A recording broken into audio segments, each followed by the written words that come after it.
हाय, welcome back. तो आज हम बात करेंगे about the second law of thermodynamics. Second law of thermodynamics.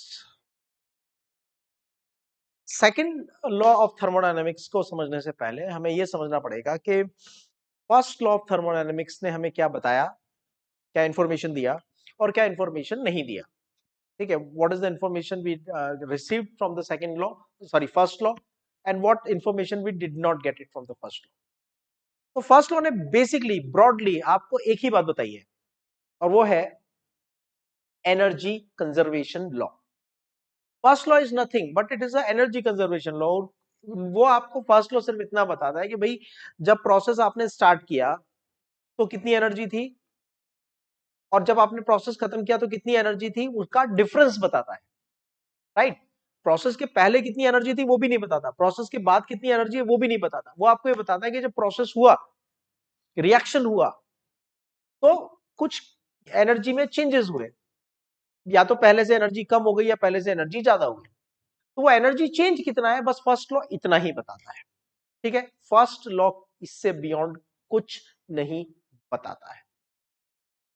तो हमारे सामने एक बहुत बड़ा क्वेश्चन रेज होता है और वो क्वेश्चन ये है कि बहुत सारी रिएक्शंस ऐसी होती हैं जो एक डायरेक्शन में अपने आप होती हैं लेकिन रिवर्स डायरेक्शन में नहीं होती। जैसे carbon plus oxygen give carbon dioxide plus heat. ध्यान से समझना है इसको, बड़ा इंटरेस्टिंग टॉपिक है ये। Carbon plus oxygen give carbon dioxide plus heat. तो हमारा क्वेश्चन ये है कि अगर हम एक काम करेंगे, कार्बन डाइऑक्साइड गैस को लेके हीट प्रोवाइड करें, तो क्या वो कार्बन और ऑक्सीजन में कन्वर्ट हो जाएगा क्या? प्रैक्टिकल एक्सपेरिमेंटल रिजल्ट ये कहता है कि ऐसा नहीं होता है। तो हमने फर्स्ट लॉ से पूछा कि भैया एनर्जी कंजर्वेशन लॉ, तुम ये बताओ कि जब कार्बन ऑक्सीजन से रिएक्ट करके कार्बन डाइऑक्साइड बनाता है और 393.5 किलो जूल हीट देता है, तो जब मैं ऐसा रिवर्स करता हूं कि कार्बन डाइऑक्साइड को वापस 393.5 किलो जूल हीट प्रोवाइड करता हूं, तो वो कार्बन और ऑक्सीजन में कन्वर्ट क्यों नहीं होता, क्या प्रॉब्लम है? फर्स्ट लॉ ने कहा कि भाई मुझे नहीं पता क्या प्रॉब्लम, ये आप देख लो, मुझे नहीं पता क्या प्रॉब्लम है। मुझे तो ये पता है कि अगर आपको रिएक्शन पॉसिबल है, अगर रिएक्शन होती है, अगर इन केस ये पॉसिबल है, सपोज हम थोड़ी देर के लिए मान लेते हैं ये पॉसिबल है, तो इन दैट केस अगर ये पॉसिबल है तो इसको 393.5 किलो जूल हीट रिक्वायर्ड होगी। लेकिन अगर ये पॉसिबल नहीं है तो क्यों पॉसिबल नहीं है, कौन से डायरेक्शन में पॉसिबल है, कौन से डायरेक्शन में पॉसिबल नहीं है, वो सब रिप्लाई में आपको नहीं कर सकता। ये फर्स्ट लॉ का हमें रिप्लाई है। हमने कहा कि चलो भाई मेरे हाथ में कोई ऑब्जेक्ट है और मैंने उस ऑब्जेक्ट को थ्रो किया, I just leave that, not throw, I just leave that object, और वो ऑब्जेक्ट नीचे आ जाता है अपने आप। ठीक है, ग्रेविटी के इन्फ्लुएंस में और बाकी चीजें हमें पता है, वो अपने आप नीचे आ जाता है। जब मैं उस ऑब्जेक्ट को वापस छोड़ता हूं तो वो उड़ के ऊपर तो नहीं जाता। तो in one direction it is spontaneous, in other direction it is non spontaneous. Mathematically prove it, mathematically prove it, ऐसा क्यों हो रहा है। और भी बहुत सारी चीजें हैं, देर आर मल्टीपल एग्जाम्पल्स, हमारे डेली लाइफ से भी बहुत सारे एग्जाम्पल हम ले सकते हैं। जैसे आप एक बॉक्स लीजिए और उसमें 10 कॉइन्स को अरेंज कर दीजिए, 10 coins all in the same direction, all heads और ऑल टेल्स। एक बॉक्स लो, बॉक्स के अंदर 10 कॉइन्स को अरेंज करो, ऑल हेड्स और ऑल टेल्स। बॉक्स को बंद कर दो and shake it vigorously, shake it vigorously, open it. क्या होता है? Do you get all heads again? Do you get all tails again?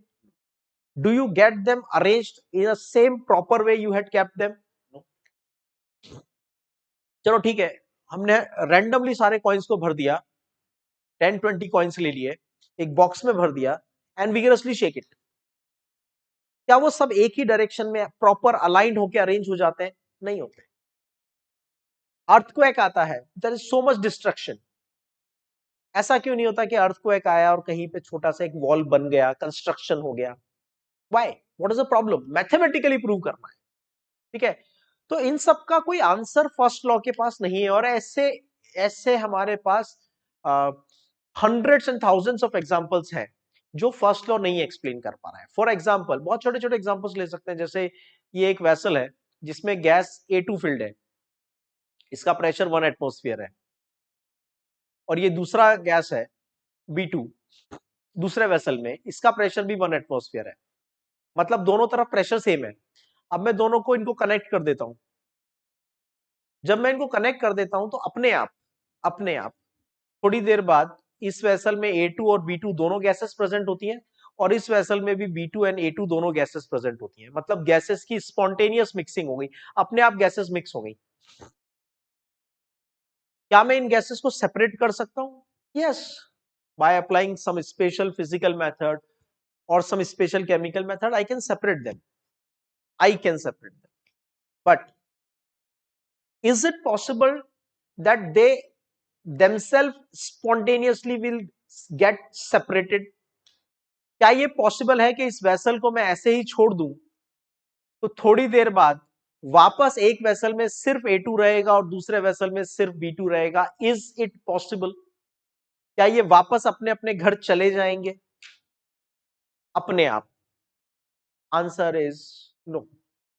Answer is no, no, no, no. Why? क्यों ऐसा होता है?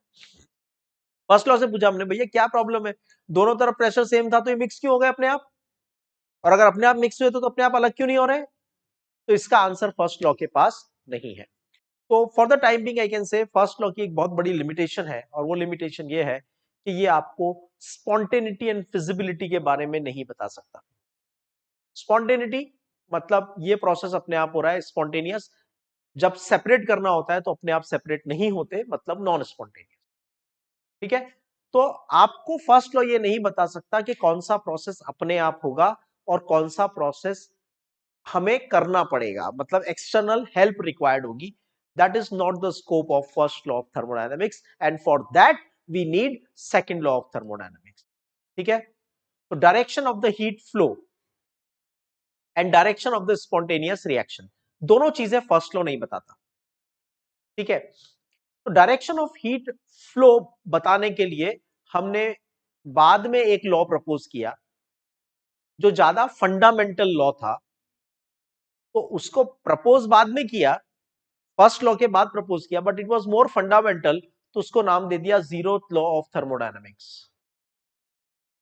और स्पॉन्टेनियस रिएक्शन का डायरेक्शन बताने के लिए, किस डायरेक्शन में रिएक्शन अपने आप होगी, ये बताने के लिए हमने एक अलग लॉ बनाया जिसको कहते हैं सेकंड लॉ ऑफ थर्मोडायनामिक्स। तो सबसे पहले जो लॉ आया वो फर्स्ट लॉ, उसके बाद जो लॉ आया जिसने डायरेक्शन ऑफ हीट फ्लो बताया वो जीरोथ लॉ, उसके बाद जो लॉ आया जिसने अपने आप किस डायरेक्शन में रिएक्शन होगा, स्पॉन्टेनियस किस डायरेक्शन में होगा, जिसने ये बताया वो सेकंड लॉ। और फिर एक एंट्रोपी की कैलकुलेशन के लिए लॉ आया सबसे आखिरी में, जिसको हमने कहा थर्ड लॉ ऑफ थर्मोडायनेमिक्स।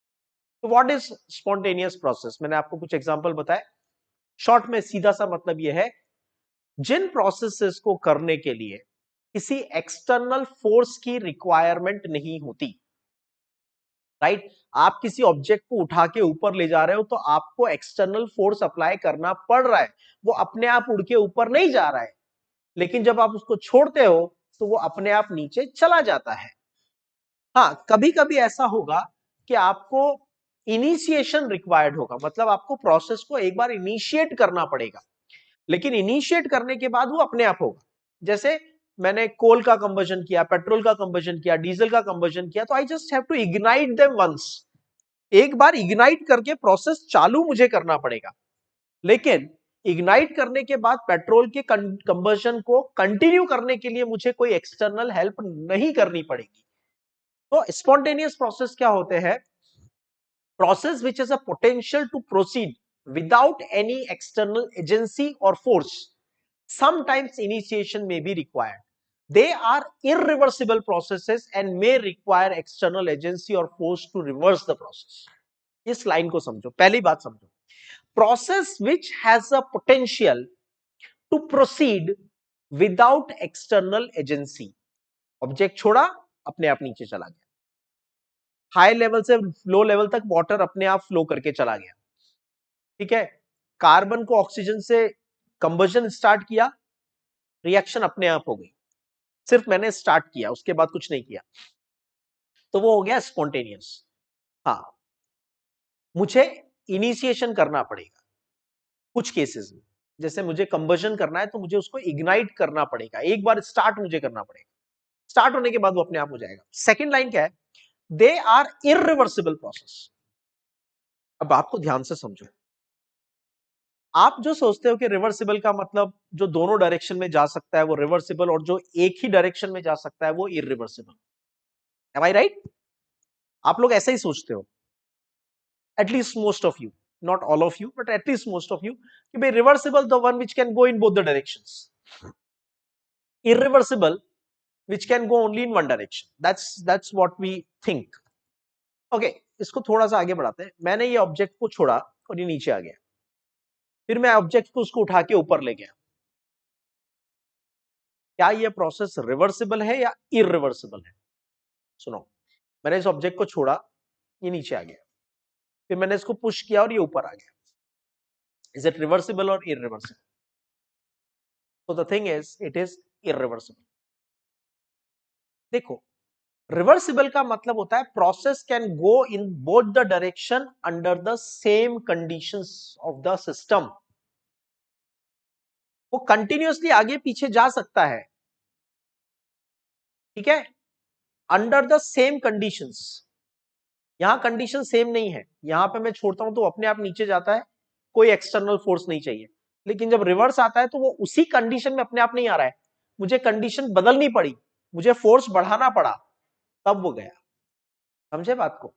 तो that is called as there is a irreversible process. They are irreversible processes, मतलब जो स्पॉन्टेनियस होते हैं वो एक डायरेक्शन में अपने आप होते हैं, जो स्पॉन्टेनियस प्रोसेस होते हैं वो एक डायरेक्शन में अपने आप होते हैं, रिवर्स डायरेक्शन में अपने आप नहीं होते। रिवर्स डायरेक्शन में करने के लिए कंडीशंस को बदलना पड़ता है। ऐसा नहीं है कि वो रिवर्स नहीं हो सकते, रिवर्स हो सकते हैं, पर अंडर सेम कंडीशंस नहीं हो सकते। तो मैं कहता हूं कोई भी प्रोसेस, ध्यान से सुन लेना इस बात को, आगे बहुत काम आएगी। अगर कोई भी प्रोसेस फॉरवर्ड डायरेक्शन में, अगर कोई भी प्रोसेस फॉरवर्ड डायरेक्शन में स्पॉन्टेनियस है, तो बैकवर्ड डायरेक्शन में वो नॉन स्पॉन्टेनियस होगा, ठीक है। They may require external agency और force to reverse the process, अपने आप रिवर्स नहीं होंगे। स्पॉन्टेनियस प्रोसेस अपने आप रिवर्स नहीं होंगे, एक्सटर्नल एजेंसी की हेल्प लेनी पड़ेगी, और एक्सटर्नल एजेंसी की हेल्प लेनी पड़ेगी तो वो क्या हो जाएगा? इरिवर्सिबल। तो फॉरवर्ड में रिवर्सिबल, तो बैकवर्ड में irreversible. What are the criteria for spontaneity? Initially, it was that negative enthalpy change is spontaneous, but later realized that many endothermic and athermic processes are spontaneous. That means enthalpy change alone cannot be the criteria of spontaneity. बहुत लंबा लंबा सब कुछ लिखा हुआ है, short में समझो। हमसे पूछा गया कि बताओ कौन से प्रोसेस स्पॉन्टेनियस होंगे और कौन से प्रोसेस स्पॉन्टेनियस नहीं होंगे। ऑब्वियस क्वेश्चन है, ठीक है।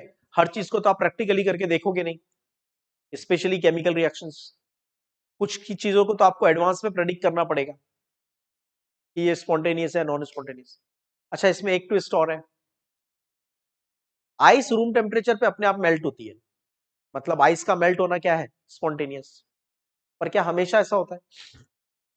नहीं, रूम टेम्परेचर पे ऐसा हो।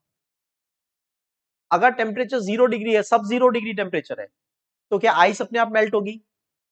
नहीं, फिर तो वाटर आइस में कन्वर्ट होगी। तो कोई प्रोसेस स्पॉन्टेनियस है या नॉन स्पॉन्टेनियस, या फिर किस कंडीशन में स्पॉन्टेनियस है और किस कंडीशन में नॉन स्पॉन्टेनियस, या फिर क्या वो हमेशा ही नॉन स्पॉन्टेनियस है या वो हमेशा ही स्पॉन्टेनियस है? इसका जवाब कहां से मिलेगा? फर्स्ट लॉ के पास तो नहीं है। तो इनिशियली जब हमने ट्राई करना स्टार्ट किया तो पहले ऐसा लगा कि भाई decrease in energies, decrease in energy is spontaneous. किसी सिस्टम की अगर एंथैल्पी चेंज नेगेटिव है, वो एनर्जी रिलीज कर रहा है, तो वो स्पॉन्टेनियस होगा, हमने ऐसा मान लिया। क्योंकि जब मैं ऑब्जेक्ट को ऊपर से नीचे गिराता हूं, छोड़ता हूं, तो ऊपर उसकी पोटेंशियल एनर्जी ज्यादा, नीचे कम, एनर्जी कम हो रही है, तो हमने कह दिया भाई ये स्पॉन्टेनियस है क्योंकि इसकी एनर्जी कम हो रही है। Same thing with water is flowing down. और सेम थिंग जब हम कोई कंबर्जन करते हैं, carbon plus oxygen give carbon dioxide, ठीक है, तो methane plus oxygen give carbon dioxide plus water, ये सब स्पॉन्टेनियस है। और इन सब में हमें एक बात कॉमन दिख रही है कि यार इन सभी प्रोसेस में एक्चुअली एनर्जी रिलीज हो रही है, ठीक है। तो हमने कहा भाई एक्सोथर्मिक प्रोसेस स्पॉन्टेनियस होते हैं, but is it always true? No. आपने दो गैसेस की मिक्सिंग वाला एग्जांपल देखा कि जब आप दो अलग वेसल्स लेते हो और दो अलग वेसल्स लेके जब आप टैब ओपन करते हो तो गैसेस मिक्स हो जाती है। It is a athermic process, there is no heat being exchanged, still it is spontaneous. थोड़ी देर पहले मैंने बताया अगर टेम्परेचर सब जीरो है, जीरो से कम है, तो वाटर आइस में कन्वर्ट होता है। लेकिन अगर रूम टेम्परेचर पे आइस रखिए तो क्या होता है? आइस हीट एब्जॉर्ब करके वाटर में जाती है, आइस हीट एब्जॉर्ब करके वाटर में जाती है, मतलब क्या हुआ? एंडोथर्मिक और स्पॉन्टेनियस है।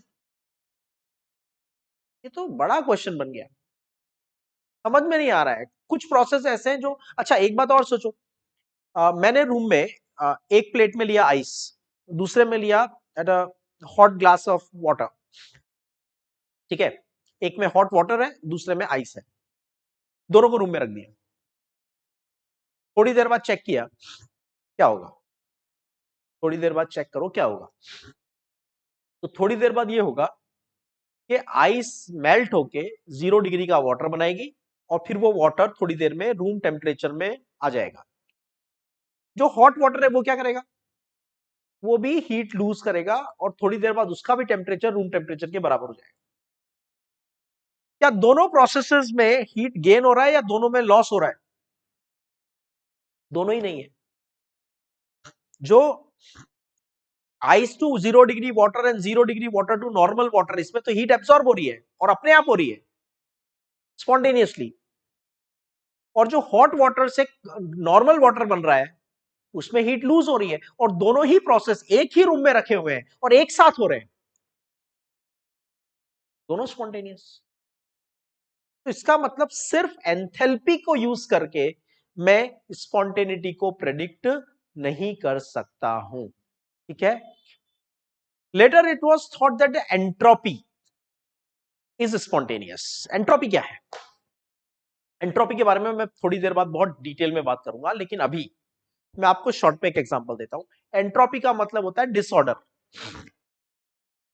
Measurement of disorder, the degree of disorder.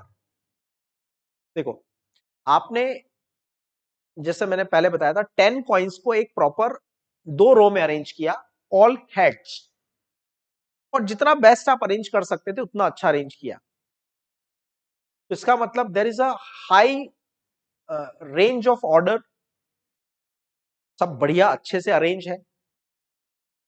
तो हम कहेंगे कि इसकी रैंडमनेस बहुत कम है क्योंकि इसमें अरेंजमेंट बहुत अच्छा है।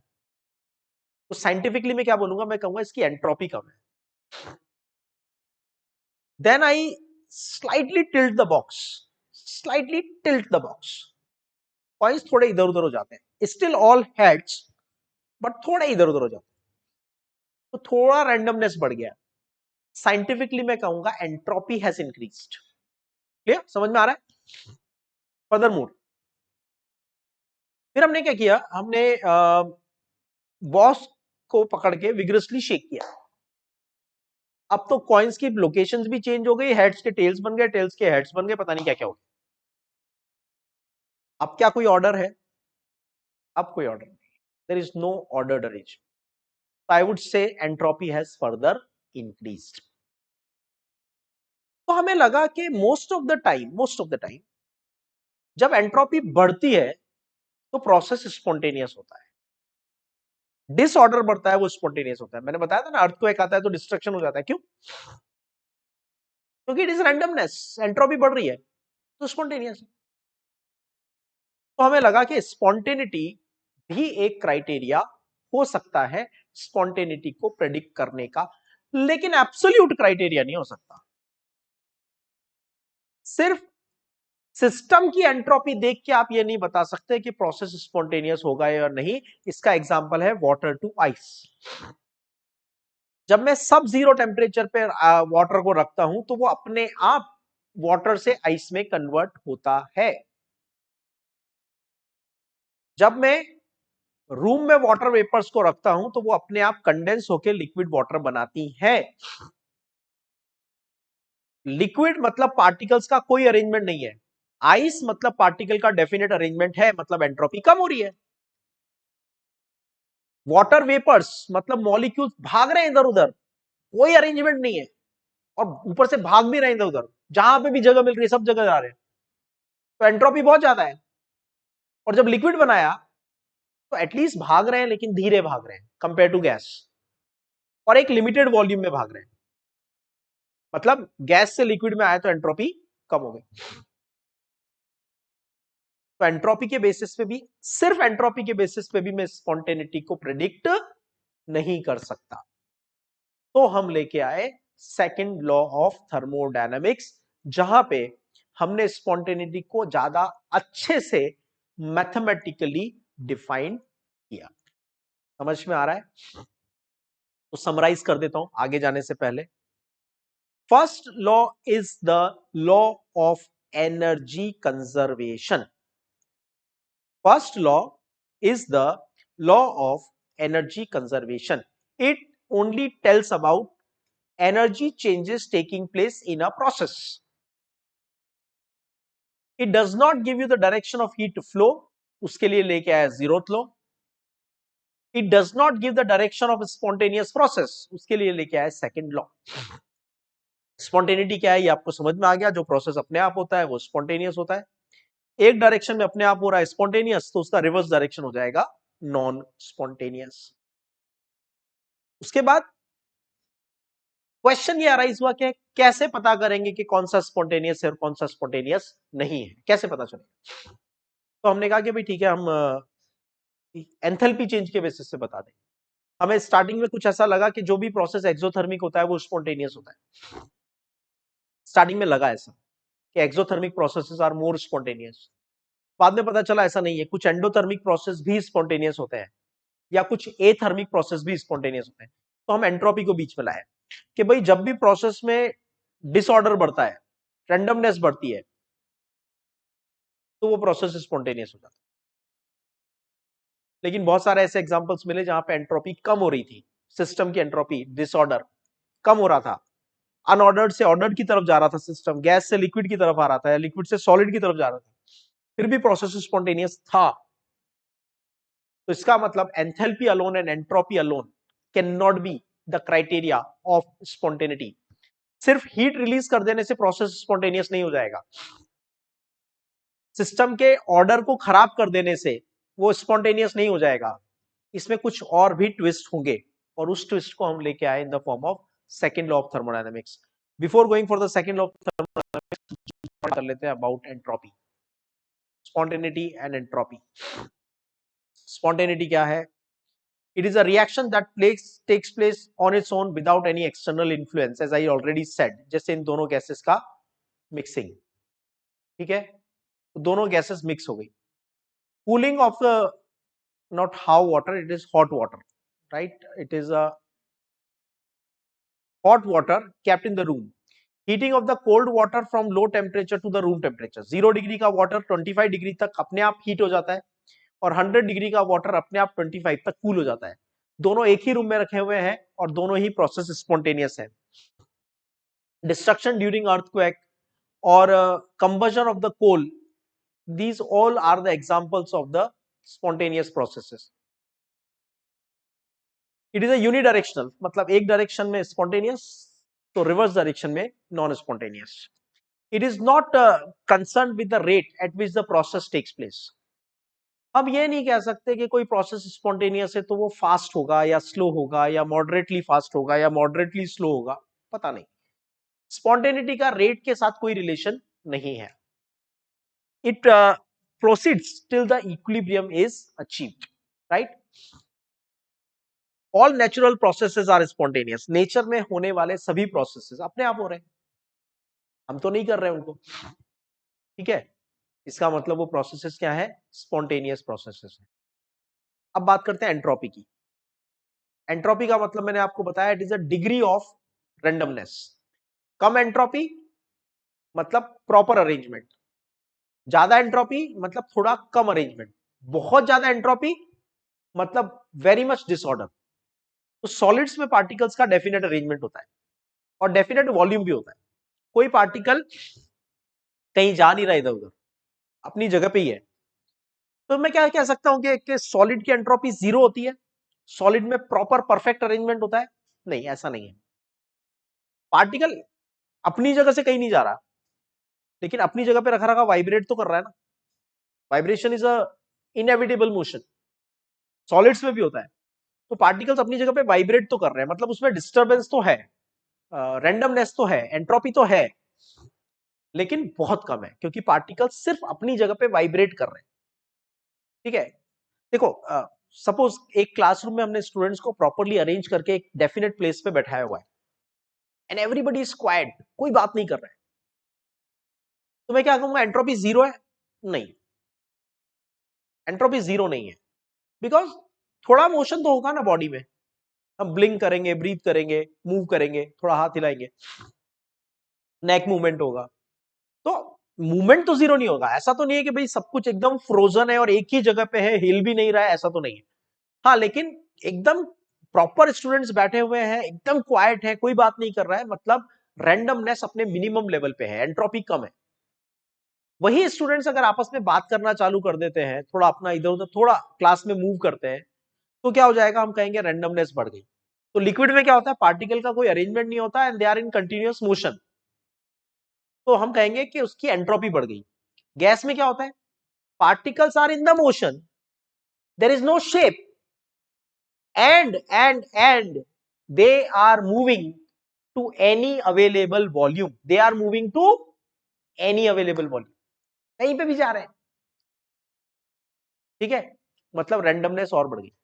मतलब क्लासरूम के स्टूडेंट्स को छोड़ दो, तो कैसा पूरे कॉरिडोर में, पूरे कंपाउंड में बात करते हुए जाएंगे, मूव करेंगे। इसका मतलब जो रैंडमनेस रूम तक कन्फाइंड थी, लिक्विड, वो रूम के बाहर चली गई। Everybody is rooming around, talking, running, walking, randomness has gone out, ठीक है। तो गैसेस की रैंडमनेस सबसे ज्यादा होती है। तो मैं अब इसको साइंटिफिकली ये बोलूंगा, solids have less entropy, liquids have more entropy and gases have very high entropy, right. Thermodynamic property which measures the molecular disorderness is called as entropy. Degree of randomness is called entropy. Randomness को major करने वाली जो thermodynamic quantity है, that's called entropy. It is an extensive property, obviously quantity पे depend करेगी। एक classroom में 100 students बैठे हुए हैं, ऑब्वियसली डिस्टर्बेंस होने के चांसेस ज्यादा है। वो थोड़ा भी बात करेंगे, थोड़ा भी बात करेंगे तो डिस्टर्बेंस होगा, right, because they are more people. एक क्लासरूम में 2 ही स्टूडेंट बैठे हुए, ओनली 2, तो ऑब्वियसली रैंडमनेस कम होगी। Even if they talk slightly louder, तो भी डिस्टर्बेंस कम होगा। It is a state function, मतलब it depends only on the state of the system, right? It does not depend on the method by which state has been achieved. Entropy changes of the universe can be used to predict the spontaneity of the process. ये बहुत important बात है। देखो, मुझे बताना है कि कौन सा प्रोसेस स्पॉन्टेनियस है और कौन सा प्रोसेस स्पॉन्टेनियस नहीं है। तो मैं क्या सिर्फ एंट्रोपी के बेसिस पे बता सकता हूं क्या? Is it possible for me to predict only on the basis of entropy? Is it possible? No. Yes, अगर एंट्रोपी मुझे मिल जाती है, सिस्टम की एंट्रोपी में होने वाला चेंज,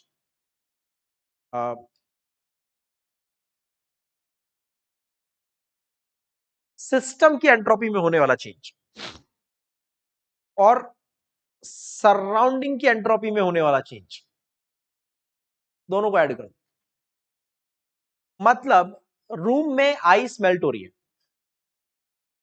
तो आइस और रूम के बीच में हीट का एक्सचेंज हो रहा है, दोनों के मॉलिक्यूलर मोशंस बदल रहे हैं। तो आइस यानी सिस्टम का भी एंट्रोपी बदल जाएगा, रेंडमनेस बदल जाएगा। कॉन्ट्ररी टू दैट रूम का भी एंट्रोपी बदल जाएगा। तो हम ये फाइंड कर लेते हैं कि जब आइस मेल्ट हुई तो रूम की एंट्रोपी में कितना चेंज हुआ और आइस की एंट्रोपी में कितना चेंज हुआ।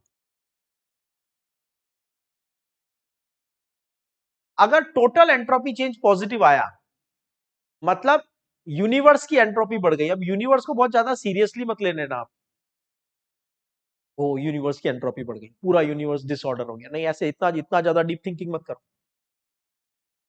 सुपरफिशियली मैं कह रहा हूं कि जो एंट्रोपी चेंजेस हुए दो सिस्टम के, वो इक्वल नहीं हुए। सपोज सिस्टम की एंट्रोपी में इंक्रीज हुआ बहुत ज्यादा, लेकिन सराउंडिंग की एंट्रोपी में डिक्रीज हुआ थोड़ा कम। सपोज इंक्रीज हुआ 100 और डिक्रीज हुआ 90, तो ओवरऑल क्या हो गया +10। मतलब सिस्टम और सराउंडिंग की मिला के ओवरऑल एंट्रोपी बढ़ गई। ओवरऑल एंट्रोपी बढ़ गई delta S universe positive. Suppose increase भी हुआ 100 और डिक्रीज भी हुआ 100, सिस्टम की एंट्रोपी में इंक्रीज हुआ सपोज 100 का, और सराउंडिंग उसके आसपास के सराउंडिंग में एंट्रोपी में डिक्रीज हुआ वो भी 100 का, तो ओवरऑल एंट्रोपी चेंज कितना हो जाएगा 0। एंट्रोपी में इंक्रीज सिस्टम जब प्रोसेस हो रहा है आइस, उसकी एंट्रोपी में चेंज हो रहा है 100, और सराउंडिंग में एंट्रोपी चेंज हो रहा है डिक्रीज बाय 190, तो ओवरऑल क्या हो जाएगा नेगेटिव। तो सिर्फ सिस्टम की एंट्रोपी नहीं देखनी है, समझो ध्यान से, entropy change of system plus surrounding दोनों देखना है। अगर सिस्टम और सराउंडिंग दोनों का एंट्रोपी चेंज मिला के ओवरऑल एंट्रोपी चेंज पॉजिटिव आया, मतलब entropy entropy of universe increased, तो हम कहेंगे प्रोसेस स्पॉन्टेनियस है, अपने आप हो रहा है। अगर एंट्रोपी ऑफ यूनिवर्स कम हो रही है, अगेन दोबारा बोल रहा हूं, यूनिवर्स से बहुत ज्यादा ऐसा गैलेक्सी वैलेक्सी मत देखने लग जाना अपने दिमाग में। यूनिवर्स का मतलब system plus surrounding, entropy of universe decreases, so it is non spontaneous. समझ में आ गया? This is about entropy change के बेसिस पे हम स्पॉन्टेनिटी प्रेडिक्ट कर सकते हैं, अ बिग मैथमेटिकल अचीवमेंट। लेकिन सिर्फ सिस्टम की एंट्रोपी नहीं, सिस्टम के साथ साथ सराउंडिंग का एंट्रोपी चेंज भी रिक्वायर्ड होगा। दोनों के एंट्रोपी चेंज को ऐड करेंगे। अगर ओवरऑल एंट्रोपी चेंज पॉजिटिव आया तो spontaneous, overall entropy change negative आया तो नॉन स्पॉन्टेनियस, 0 आया तो इसका मतलब रिएक्शन इक्विलिब्रियम में है।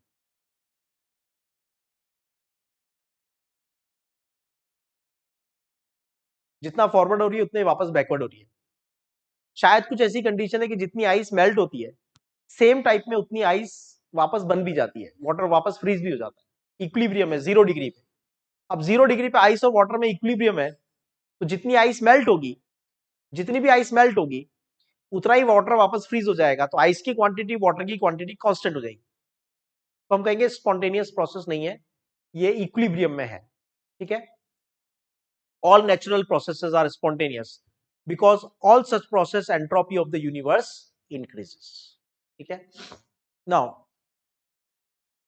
चेंज इन एंट्रोपी कैसे फाइंड करते हैं? देखो दो तरीके हैं, एक तो सिंपल बोल देते हैं, स्टेट फंक्शन है, तो change in entropy is equal to sum of initial final entropy of product minus sum of initial entropy of reactant. एक तरीका तो यह है, लेकिन एंट्रोपी चेंज को हम दूसरे तरीके से डिफाइन करते हैं, इसको बहुत अच्छे से समझ लेना। Entropy change is equal to heat exchange per degree Celsius और पर केल्विन। इसका मतलब सपोज किसी प्रोसेस में 100 किलो जूल एनर्जी रिलीज हो रही है। क्या हो रही है? 100 किलो जूल एनर्जी रिलीज हो रही है। रिलीज का मतलब माइनस, और वो पूरा प्रोसेस हो रहा है रूम टेम्परेचर पे।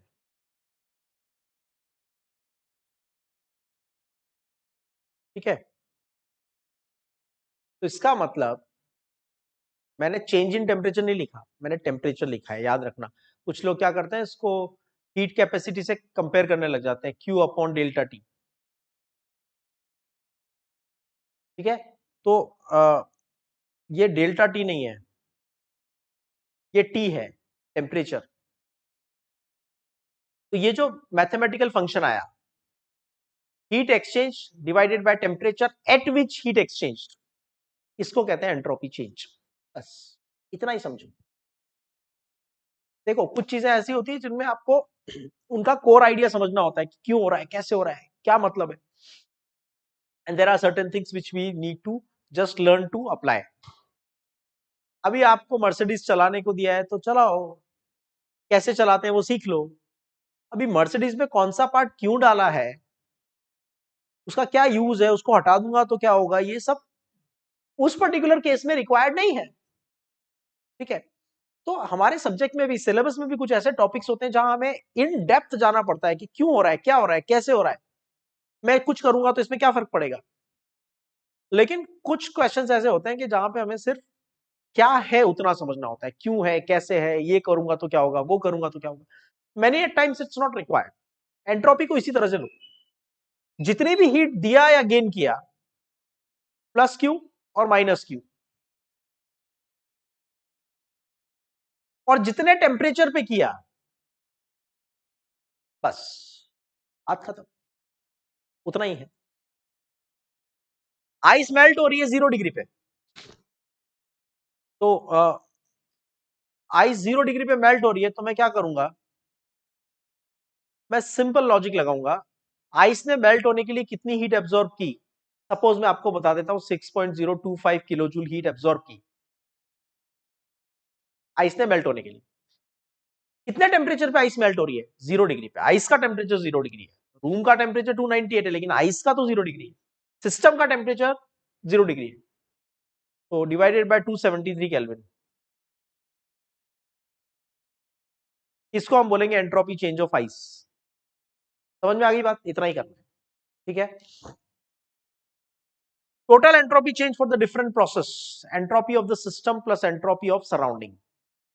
सिस्टम प्लस सराउंडिंग मतलब टोटल एंट्रोपी चेंज की जगह मैं इसको और दूसरा नाम दे सकता हूं, एंट्रोपी चेंज ऑफ यूनिवर्स।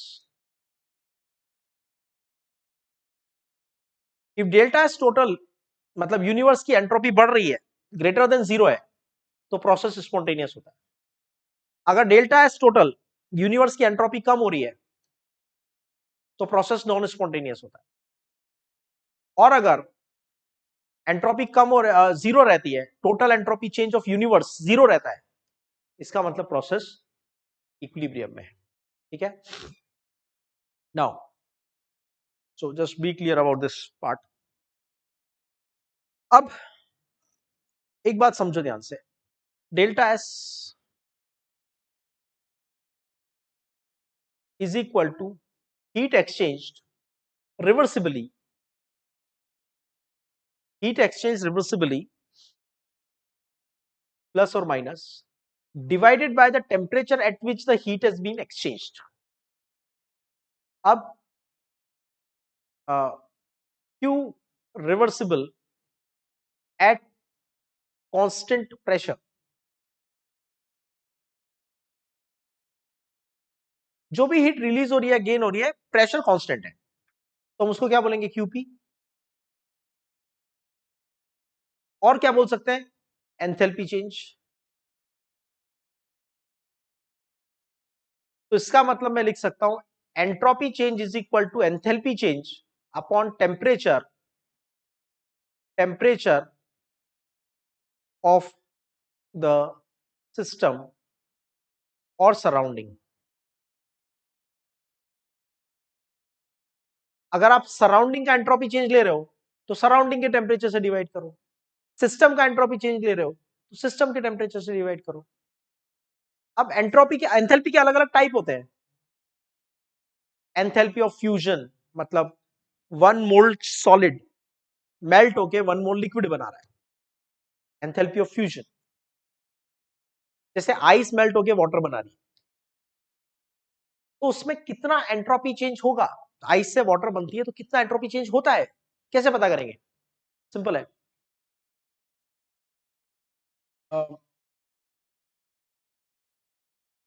उसने कितनी हीट एब्सॉर्ब की टू मेल्ट, वो नोट कर लो, divide by temperature of the ice at which it is melting. Simple. मैंने 1 मोल वाटर लिक्विड को 1 मोल वाटर गैस में कन्वर्ट किया।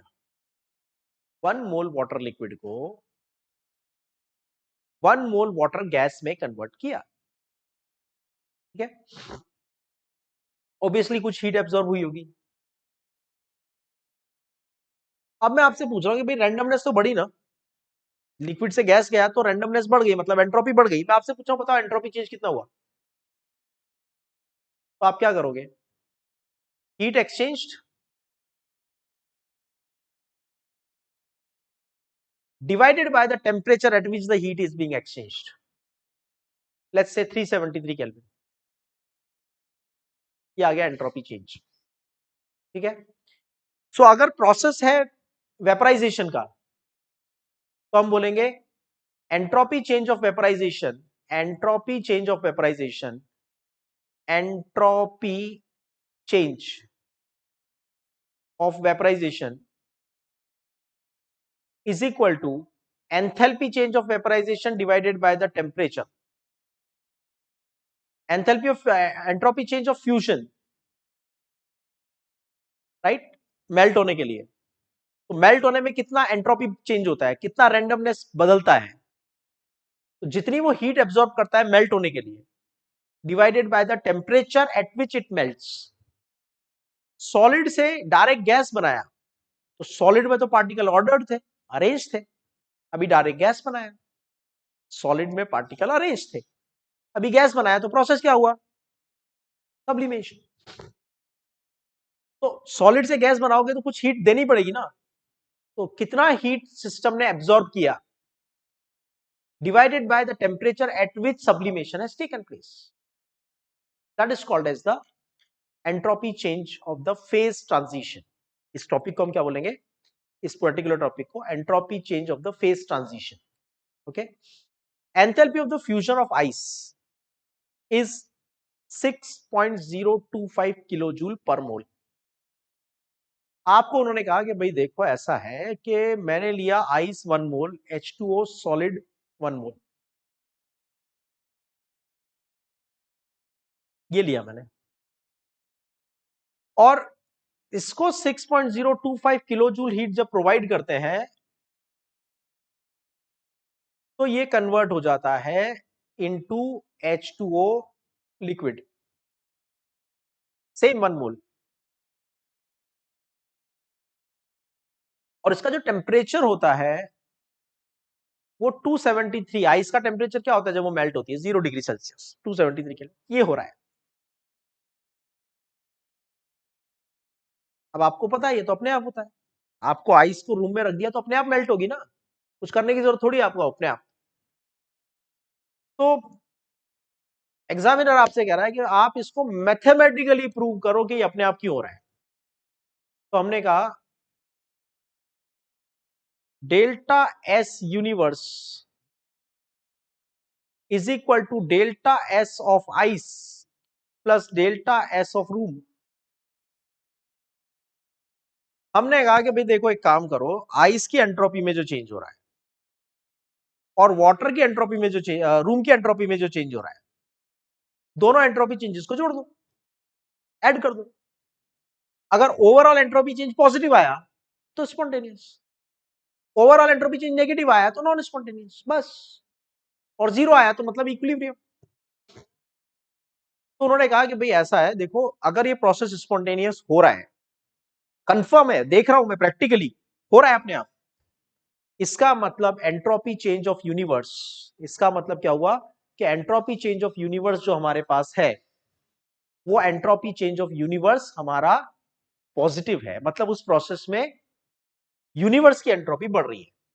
इसको मैथमेटिकली प्रूव करते हैं। आप मुझे बताओ सोच के कि जो आइस का एंट्रोपी चेंज है वो कैसे फाइंड करोगे? तो delta S is equal to heat absorb divided by the temperature at which it is absorbed. तो ये कितना आएगा, कितना हीट एब्सॉर्ब किया? 6.025 किलो जूल। और किस टेम्परेचर पे किया? आइस का टेम्परेचर कितना है? 273 केल्विन। अच्छा बताओ रूम के एंट्रोपी चेंज कैसे फाइंड करोगे, ये बताओ मुझे। सोचो 2 सेकंड, वीडियो को पॉज कर दो, दिमाग लगाओ। तो देखो जितना हीट आइस ने एब्सॉर्ब किया होगा वो कहां से आया? कहां से आया? रूम से ही तो आया, सराउंडिंग से तो आया। Energy conservation. अगर आइस ने हीट एब्सॉर्ब की तो किसी ने तो लूज की होगी।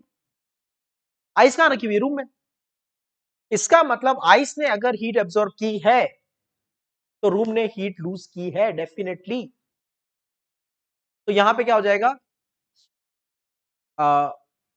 Heat lost by the room is same as the heat gained by the ice, divided by what? Divided by what? Divided by what? divided by the temperature at which heat is lost.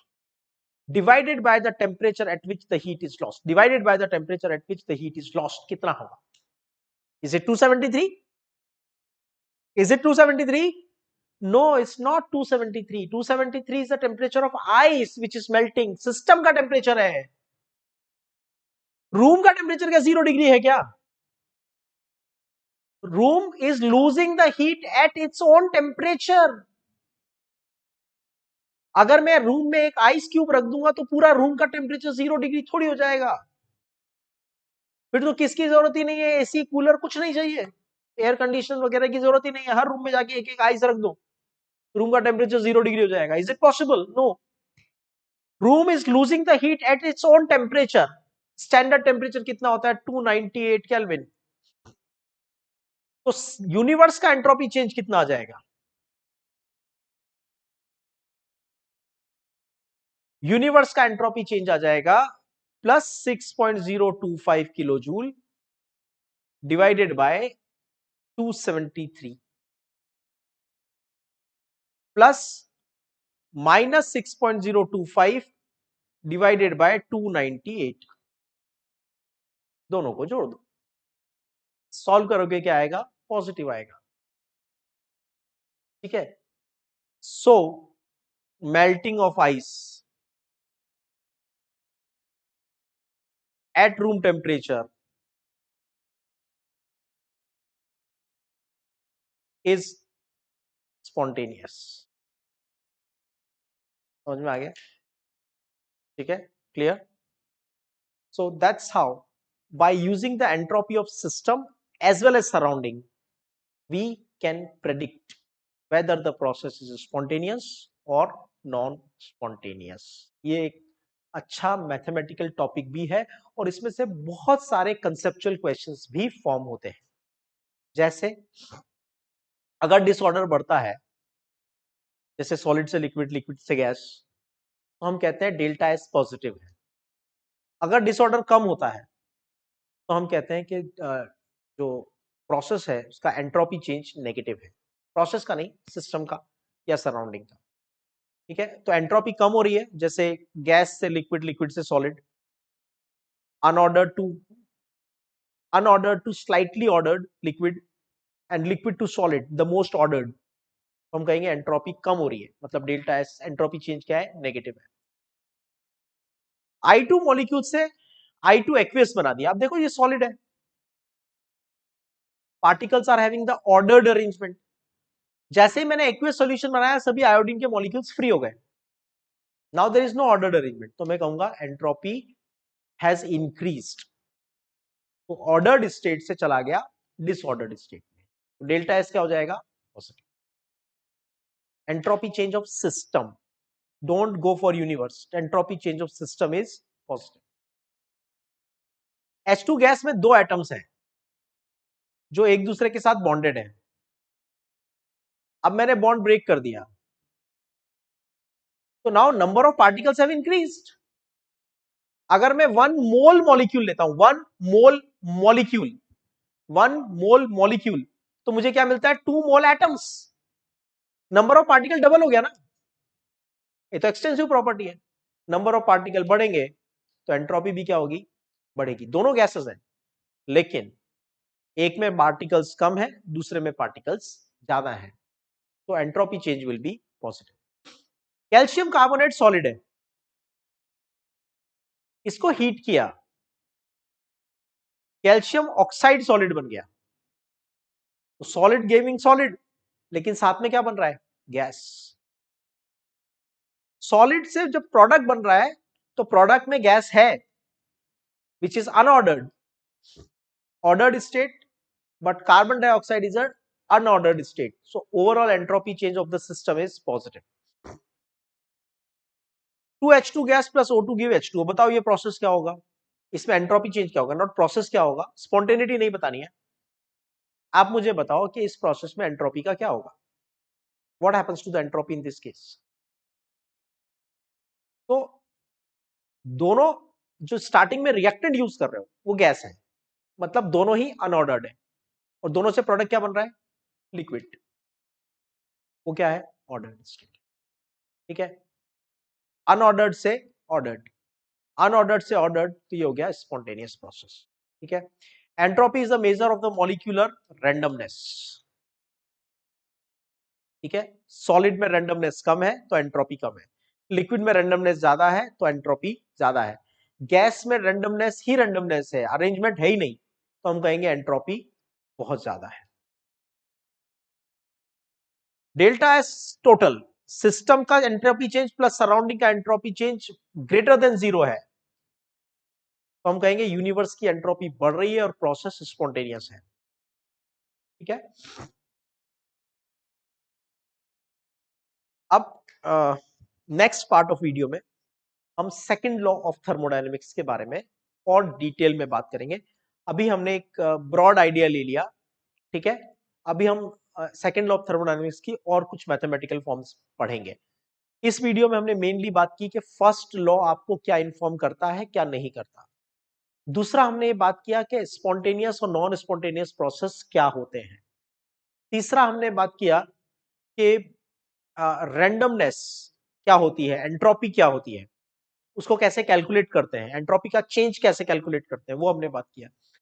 और last हमने एक बात किया कि entropy change के basis पे, system और surrounding की एंट्रोपी चेंज के बेसिस पे हम कैसे बता सकते हैं कि कौन सा प्रोसेस स्पॉन्टेनियस होगा और कौन सा non spontaneous. So these were the highlights of this video. अगले पार्ट में हम बात करेंगे about the second law of thermodynamics.